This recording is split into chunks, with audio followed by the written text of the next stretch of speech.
Hi guys, I'm Alexandria, and today we're going to talk about how to treat rotator cuff pain. First of all, let's just talk about what the rotator cuff is. The rotator cuff is a group of muscles and tendons that surround the shoulder joint.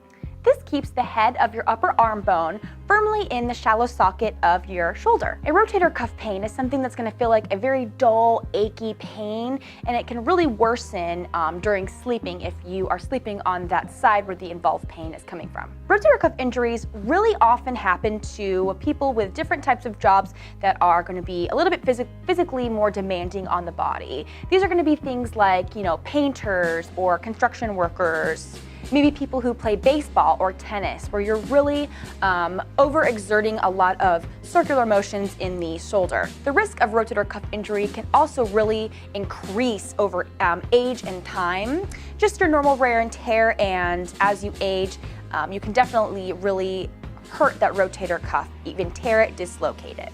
So now that we've talked about age as being a risk factor, let's talk about a couple other key risk factors that you can maybe avoid to help prevent the risk of rotator cuff. Certain sports, like I mentioned, like baseball, tennis, anything that is going to really overexert your shoulders. Construction jobs, these are notorious places for rotator cuff injuries to happen because you're constantly lifting your arms over your head, lifting heavy objects, and basically just being a little bit harder on your body. And finally, family history. This may seem like an odd one, but if you have a family history of having maybe shoulder or rotator cuff injuries, you may experience a higher risk factor of getting one yourself. One way to help treat this rotator cuff injury is going to be with injections, like with cortisone.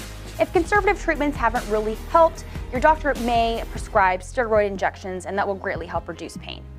Another thing your doctor may prescribe is physical therapy. Physical therapy is a great way because they have specific movements and exercises and stretches to really help improve that pain and re-strengthen that rotator cuff after an injury. Surgery may be a final step in really solving the rotator cuff injury. However, it's not the case with everyone, and your doctor will go through several steps before coming to the surgery option. One of those options that he may provide before surgery is going to be something like a TENS unit device from HealthMate Forever. TENS unit is a wonderful, innovative technology that uses electrotherapy to send buzzing sensations and vibrations through your skin into your muscles, really pinpointing and relieving that pain for you. Thank you guys so much for joining us for rotator cuff relief of that pain. I know rotator cuff pain can be really debilitating. It can stop life dead in its tracks. But if you go through the proper steps, seek some medical professional help, you can definitely get that life back. Thanks for joining us. Bye-bye.